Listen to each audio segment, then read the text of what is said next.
लोग बैठे हैं उनके श्री चरणों में प्रणाम करता हूँ। युवा साथियों, आपको नमस्कार और अभिनंदन करता हूँ। और माताएं बहनें बैठी हैं, उनका अभिनंदन करते हुए मैं स्वागत करना चाहता हूँ। हमारे लोकप्रिय प्रत्याशी सुरकंड जी चौधरी जी का स्वागत करता हूँ। पूर्व सांसद नरेंद्र जी खीचड़ का स्वागत करता हूँ। पूर्व सांसद संतोष जी का स्वागत करता हूँ। स्वागत करता हूँ मैं हमारे विक्रम जी का, हमारे चौधरी साहब श्रवण जी का, और सभी जो जिला अध्यक्ष जी हैं, संयोजक जी हैं, और हमारे महामंत्री जी, सभी जो मंत्रस्थ अतिथि हैं, उनका स्वागत करते हुए एक बार सभी लोगों का ध्यान कुछ चंद मिनटों के लिए मैं अपनी ओर आकर्षित करना चाहता हूं। सभी लोगों ने भारत माता का जयकारा लगाया। मैं भी आपकी उपस्थिति में एक बार भारत माता के जयकारा का उद्घोष करूंगा, लेकिन सभी लोग पूरी शक्ति से, पूरी ईमानदारी से और पूरी ऊर्जा के साथ एक बार भारत माता का जयकारा लगाएं। और लगे कि पूरे झुंझुनू जिले के अंदर आज भारतीय जनता पार्टी के प्रत्याशी ने एक सभा की है और भारतीय जनता पार्टी प्रत्याशी ने एक नामांकन रैली की है। पूरा जिला देखे और पूरा राजस्थान देखे, एक बार दोनों हाथ खड़ा करके, दोनों मुट्ठी बंद करके भारत माता का उद्घोष करेंगे। और जो सच्चे भारत माता के सबूत है वो निश्चित रूप से दोनों हाथ उठा के भारत माता का उद्घोष करेंगे। बोलिए भारत माता की। बहुत बहुत धन्यवाद।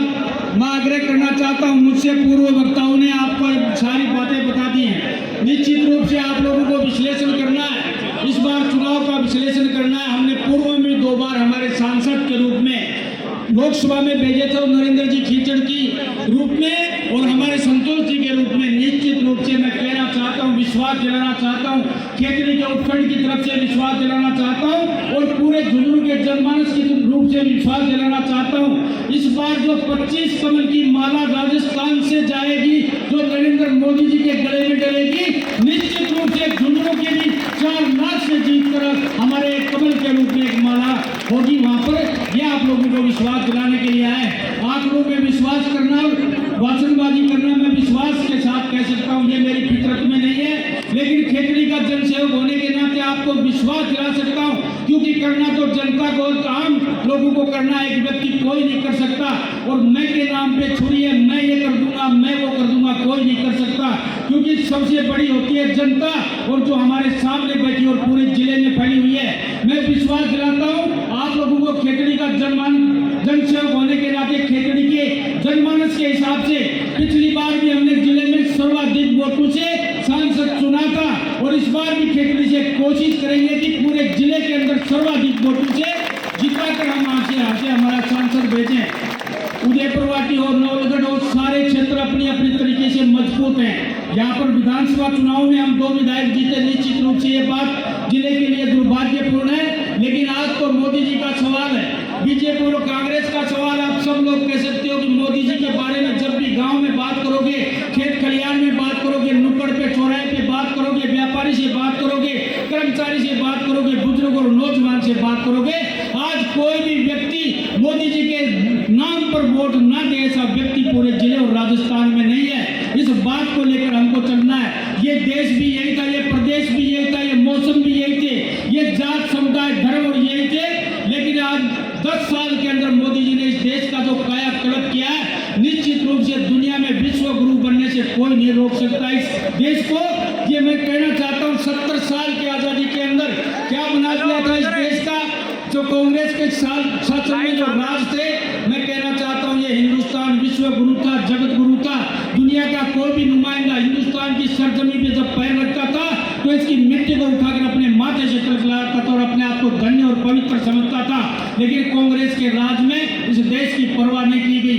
2047 तक विश्व गुरु बनाना और देश को दुनिया के नक्शे पर, एक मानचित्र पर 1 नंबर पे खड़ा करके लाना, ये नरेंद्र जी मोदी का उद्देश्य है। और उस उद्देश्य के अंदर आप सब लोगों की, राजस्थान की, झुंझुनू की, सीकर की, चूरू की और पूरे देश की जिम्मेदारी बनती है। हर बुजुर्ग और नौजवान की जिम्मेदारी बनती है कि इस देश में जो विकसित देश का सपना मोदी जी ने लिया है, हम अपनी आहुति वोट के रूप में डालें। जातिवाद, धर्मवाद, संप्रदायवाद ये चलता रहता है, लेकिन देश के विकास की जब जहाँ बात आती है और देश के भविष्य की जो बात आती है, जो देश का भविष्य आज सुरक्षित हाथों में, निश्चित रूप से मैं कहना चाहता हूँ, आप लोगों से आग्रह करना चाहता हूँ, वोट का विश्लेषण करके देखिए। एक तरफ कांग्रेस का नेतृत्व राहुल गांधी के हाथ में दे रखा है और एक तरफ हमने नरेंद्र जी मोदी के हाथ में दे रखा है। थोड़ा तुलना तो करके देखिए, कहाँ जमीन कहाँ आसमान। भोज, कहाँ गंगूतेली, कहाँ मूछ का बाल, कहाँ पूछ का बाल।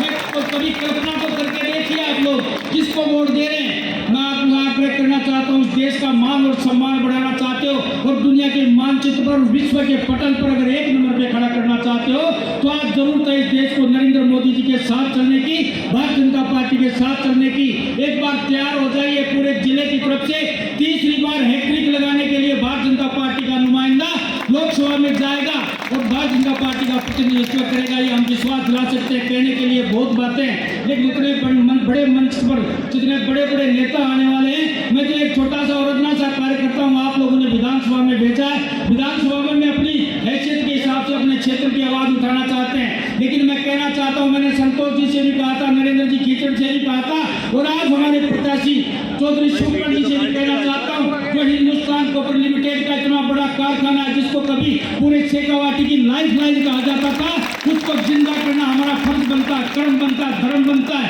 अपने तन मन वचन और कर्म से हम लोग ये बात कहते हैं। हिंदुस्तान कॉपर लिमिटेड जो पूरी शेखावाटी की लाइफ लाइन थी, जहाँ पर 12,000 कर्मचारी होते थे, 12,000 के पीछे कम से कम 60 और 70,000 लोग पेट भरते थे।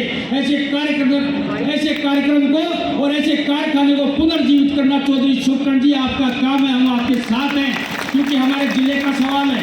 मेरी बात कही गई यमुना के जल की, आज तक यमुना के जल पर कितने चुनाव लड़े गए, कितने चुनाव जीते गए, और मैं निवेदन करना चाहता हूं, हमने वादा भी नहीं किया था, लेकिन भारतीय जनता पार्टी की सरकार बनी, हमें नुमाइंदगी मिली और भजनलाल जी मुख्यमंत्री बने।